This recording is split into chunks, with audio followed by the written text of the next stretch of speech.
Hagen. On today's show, we have footage from the student powwow that was held on September 17th on Victoria Island. Then we have the video from the tar sands protest at the Parliament Hill, which was held on September 26th. And later, we'll be cooking with Zoe Trudeau. We actually originally had hundreds of people sign up, but some people just came to the rally and then some people are actually doing the arrest today. So we're probably around, I'm guessing, just under 200 people that have actually, crossed the gate, crossed the line, that the police said, you basically can't trespass this line, just to make a point that they really are not in line with the objectives of the Harper government, and the Harper government is really pushing a pro-tar sands agenda, and that's very problematic for a lot of Indigenous communities because we're at the, what they call ground zero of tar sands development. My role is to make sure everyone was peaceful, make sure everyone knew what the legal ramifications were of their actions. There's legal support, so basically because we've been very clear with the police from the get-go that this is going to happen, on this day it's going to happen. We've been very, clear with our objectives. And so what happened was there was an agreement that if they crossed the line, they would be arrested. But what's happening is that people are actually being released already. There's someone standing behind me that just got arrested in the first line. He's from Fort Chipewyan, an Indigenous community that's downstream of the tar sands, and he got arrested in the first line, and he's actually out now, but they're ticketed with a potential trespass charge. Well, you were one of the person being arrested today. You've been obviously released. So can you just tell us what happened and what you got? I ended up with a ticket. It was a $65 trespassing ticket. That's it. It was just like a fine. I'm not allowed on premises for a year. I had no intent to come in here anyway, unless I'm gonna talk to Harper himself. I mean, we're gonna take whatever kind of action it's gonna take to get that message across to our people. And when I say the people, I'm talking about not just the average Canadian citizen, but specifically us, where I live in Fort Chipewyan, as the Indigenous landowners of that occupied land right now. I mean, they're demolishing it, and. I mentioned that us as Indigenous people, we're people of the earth, so we're born as environmentalists, so these are terms that they gave us. So Mother Earth gets attacked, it's our duty to defend her. So therefore the word activism comes into play. And right now she's under attack, big time, by what they call the tar sands, so it's just tar sand development, ripping up Mother Earth, and just happening on our traditional territory right now as we speak. And we're only seeing just a small portion of it. It's going to get that times 20, in the 10, 20 years to come, if we don't solve all that, which is why I'm here.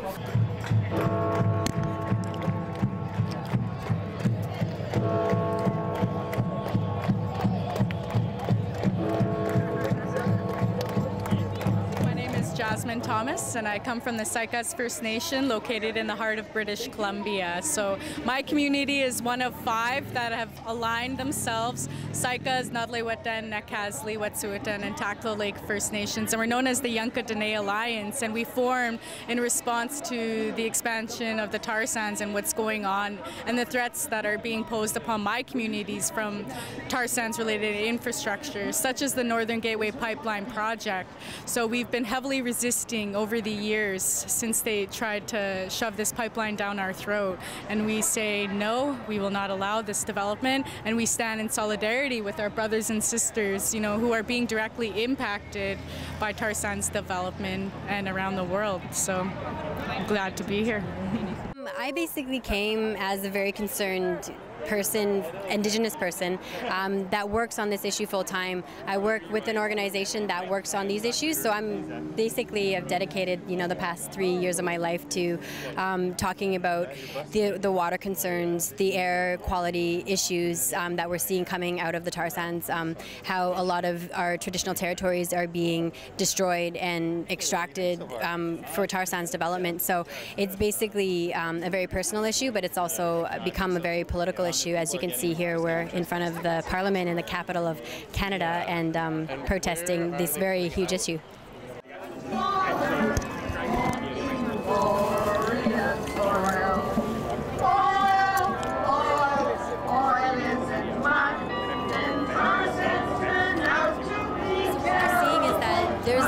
either a complete destruction of traditional territories or fragmentation. And so what we're seeing with both of those is that there's either like mines being developed on people's like trapping grounds that were, you know, size of cities. Like these are huge mines that are happening in northern Alberta. And then also we see other infrastructure projects like the steam plants, which is also another type of tar sands extraction, which spans, you know, hundreds of kilometers throughout traditional territories, pushing out woodland caribou, pushing out the moose. A lot of, you know, like my father, who's a hunter, has harder and harder time finding moose. And then one time last year, he found a tumor in the carcass, you know, 3 tumors in the carcass of the moose, knowing that there's a lot of health issues that are coming out and people are worried about eating the fish. You know, we're seeing tumors on the fish, issues with water, issues with the air quality. So, you know, we're seeing health concerns, we're seeing elevated rates of cancers. We're also seeing in high respiratory illnesses throughout the region. Well, from the elders that I've spoken to is that they're concerned about, you know, the drought that they're seeing in the areas because all of these, you know, mines or steam plants are basically withdrawing water from the watershed and then also contaminating the water on top of it.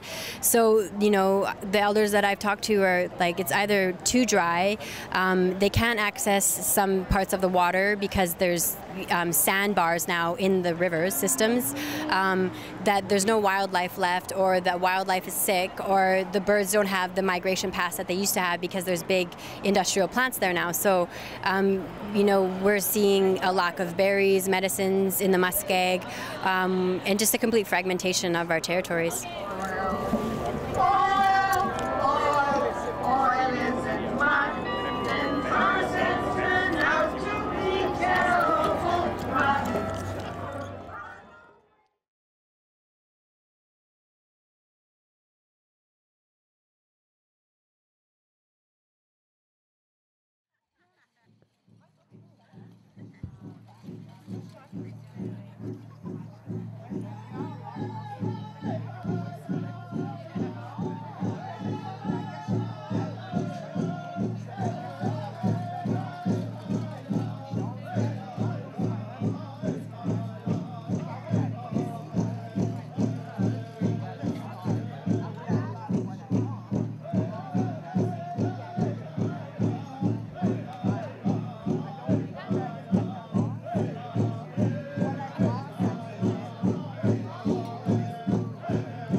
My name is Irvin Hill. I'm the Aboriginal Cultural Liaison Officer with the Centre for Aboriginal Culture and Education in Equity Services, Carleton University. A real sense that the students from each of the schools they go to are part of our community now. You know, like they're in Ottawa, they're going to school here, whether they're from here or not. They're here, and you know, the community is here to welcome them. And that's what we want the students to feel, is that they're welcome, that they're able to study here. You know, we have a lot of things that happen in Ottawa. We have, you know, the Friendship Centre, Wabano, Minwashin Lodge, and they all provide various activities and things for youth to do, and we're connecting them with that. And so this is just one way of doing this. What we're doing here with the powwow is hopefully introducing students to each other as well as the community. And the funds that we raise from here are going to go to our Indigenous Graduates Honoring Ceremony at the end of the school year. And this year, Algonquin College is taking a lead in that. So this is what, you know, we're doing things and building on everything we're doing. And next year, we hope that some of the other schools would join us as well. And, you know, I think that they will. And it's just a matter of continuing to do things and to hold our events and hold these gatherings in a good way. And, you know, the ones who want to be here will be here. My name's Sage Heel. Where are you from? I'm from Sault Ste. Marie, Ontario. I heard about the powwow through my mom. She invited me down here to Victoria Island. It looks pretty good. I like the beat of the drum. I like the music. I like the dancers just going at it, having a good time, coming out and showing everyone what they're made of.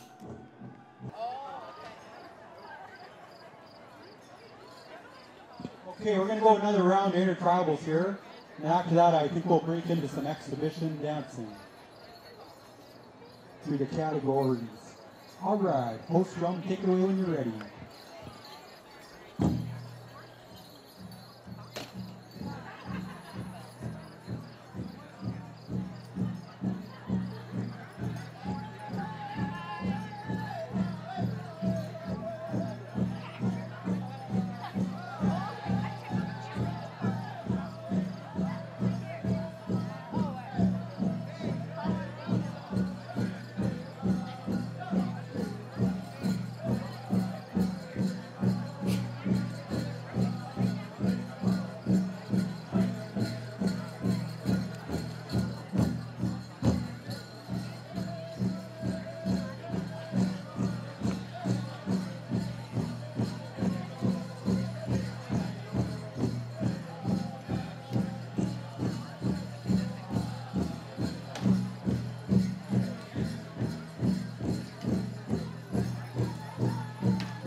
It's more traditional powwow. It's certainly not competition.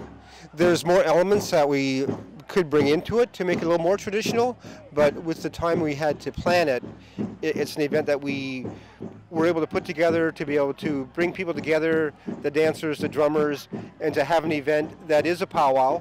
And, you know, from our point of view, we'd say it's a traditional powwow, but when we're speaking with elders, there's components that are not here yet, such as an eagle flag and a few other things that, you know, that are an eagle staff, I should say, and a few other things that, you know, that we'll work on getting for future events like this.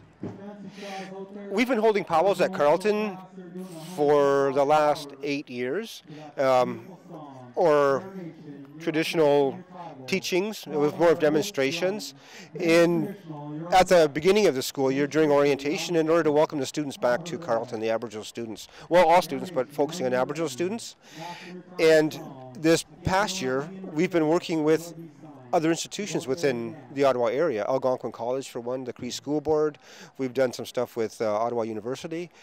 And we thought it's time to do something joint where we can do something to show the community that we're working together, that we're not on opposite ends saying students should come here or students should go there. You know, like, we're here welcoming all students, saying that we need to work together in order to move ahead. You know, being separate entities is one thing, but we can still work together. We can still show the students that we do things together, and maybe the students will pick up and start doing stuff with students from other institutions as well. And for us to be able to do this, to be able to see this happening, is really meaningful because it's bringing the community together. You know, we're at Carleton, we're at Algonquin, wherever we may be, but we still reach out to the community. We still do things with the community. It's not, what we do is not just held within the institutions itself. We need the community to be part of what we're doing, and we need to be part of what the community is doing so that we can get a sense of what is needed. The students can get a sense of what we do, and, you know, they may decide to go to university or college. And my point of view is, you know, I'll go out and I'll talk to prospective students, and it's getting them to higher education. They can come to Carleton, that'd be great, but if what they want, if they feel that they want is at another university, another college, I say, well, go there. You need to do that because that's what you need to do, that's where they have what you want. The main thing is that they go and seek out higher education, because they're our leaders, they're our future leaders, and in order for them to lead, they need to have this in their, you know, in their portfolio so they can continue with that. And so for whatever field they go into, whatever institution they go into, I'm saying institutions that sound so unfriendly, college or university or school they go into, you know, it's only going to help them. It's going to help better them, and they're going to move ahead with that, and you know, and that's what we're hoping. Stay in school.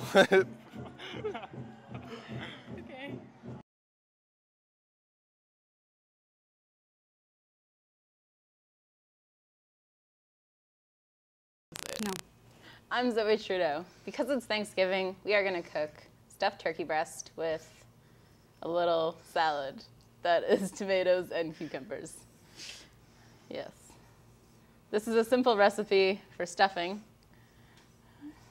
I'm going to start chopping this onion and sautéing it in this butter, and she'll be ripping up bread. Into cubes.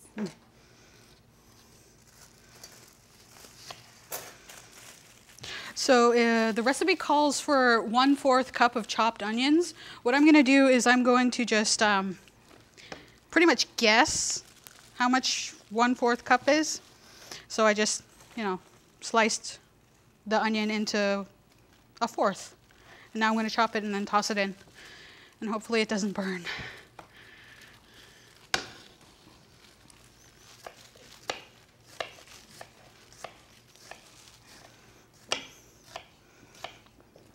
Oh my God, Zoe. How big should this be? Should they be this big? You could just rip it. Okay. Like ducks.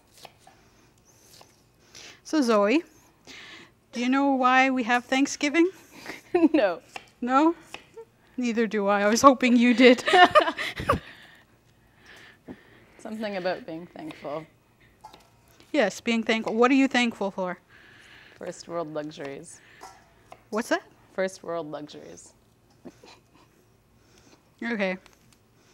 Those are okay. This is hard.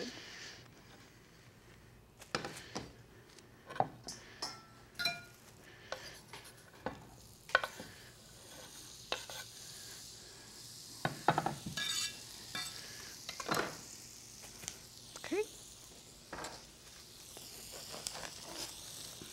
I'm going to steal that. So I'm just going to cook these onions until they're a little bit see-through and they look like jelly. Well, not really jelly, but you know. Transparent. Yeah! What you doing, Zoe? Just cutting cubes. Okay. Some fine cubes. 4 cups of cubes.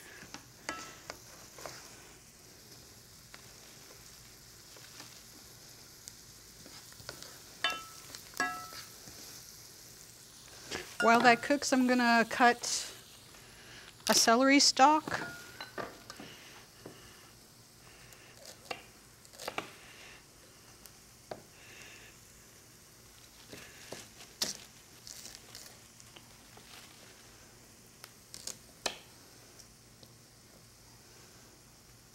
Don't need that.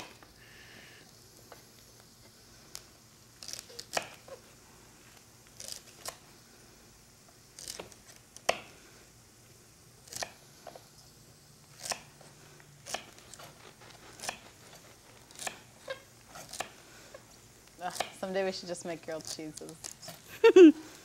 With bacon. Oh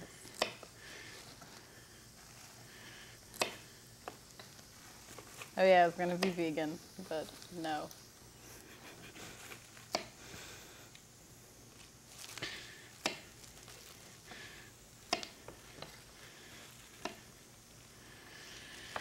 All right. So I'm gonna add the celery into the onion mix too. And mix them all together.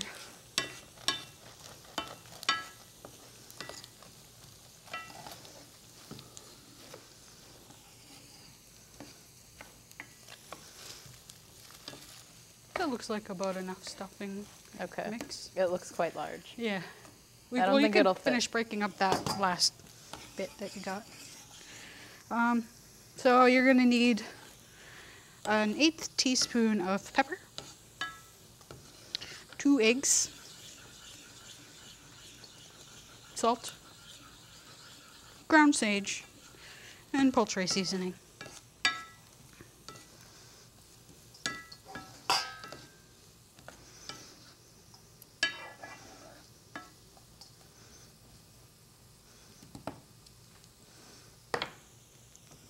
There's no pepper here. Well, Cooking is fun. Yeah. that's a large sage. Only in the center. Done. What is that? That's poultry seasoning. So you're going to need 1/2 teaspoon of poultry seasoning. Why? It looks like dirt. Tastes good though. Tastes like poultry. Yeah. It's what makes the stuffing. Okay, my onions are see-through and ready to... Oh my. They're ready. They're ready to be mixed. So I'm going to shut this off and wait for you.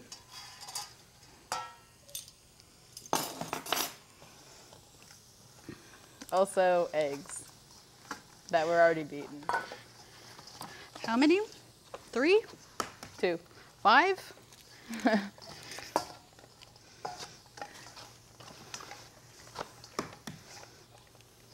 Oh. One is gonna be so flavorful.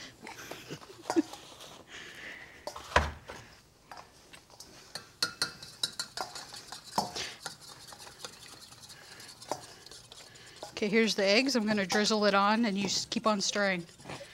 Stir those breads. Oh. Yeah. Gross. Okay.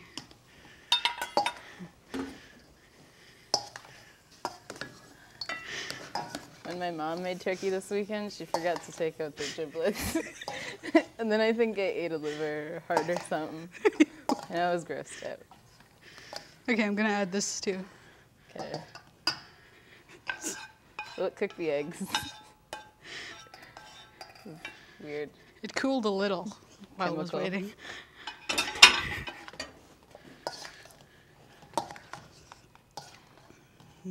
There you have it. Stuffing. Look like it's right there.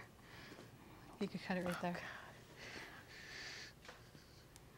Right at the bone. Right along this Yeah. apex of turkey.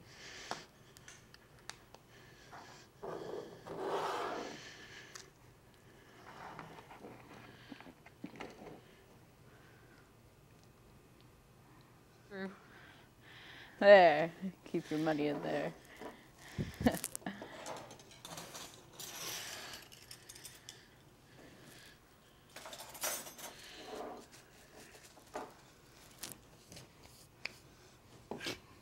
See? Open it Yes. up. Hello, Joni. You can make it a little deeper because Okay. it doesn't look like all that stuffing's going to fit in there. Correct. And then it's the messy part. You get to squish all this stuffing and then stuff it in there. Disgusting.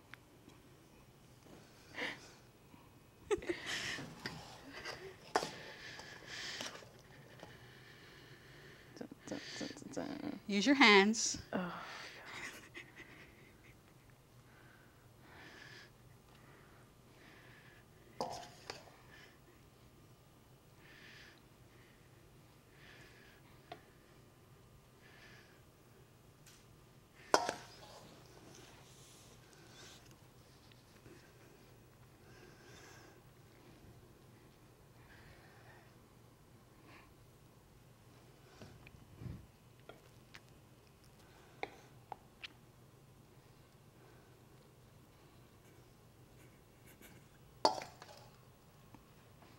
It's the strangest practice ever. Just cramming a crevasse. Flatten it like a Oh god. like a tortilla. Gyro sandwich. Yeah. Okay. It seems to be working.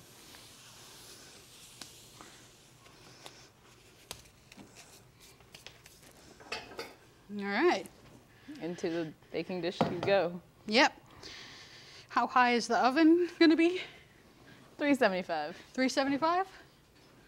perhaps. Okay. Oh, I was right. All right.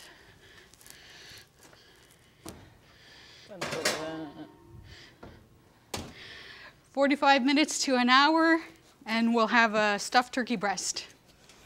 Come back after the break.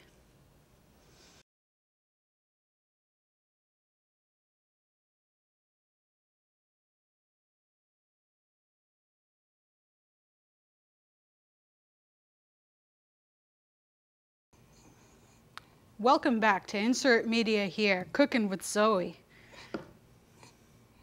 We're gonna make a salad. What kind of salad, Zoe? It consists of 3 things. Which Tomatoes and cucumber. Tomatoes. Chopped up in cubes. And then drizzled in a vinaigrette of some sort. Basil, I believe. This is a basil vinaigrette. Secret recipe. Secret sauce. She can't tell us. She can't even show it on air. Yes. So I'm going to just chop some cucumbers because I like to chop. Nice and fast. Yeah.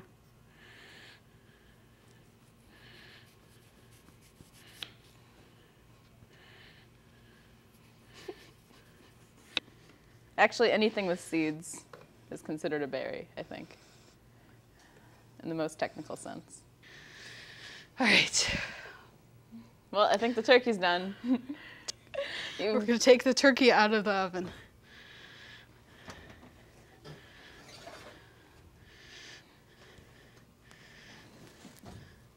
Damn. I'm Joni Mendewagen. Thank you for watching Insert Media here, Youth in the Nation's Capital. Stay tuned.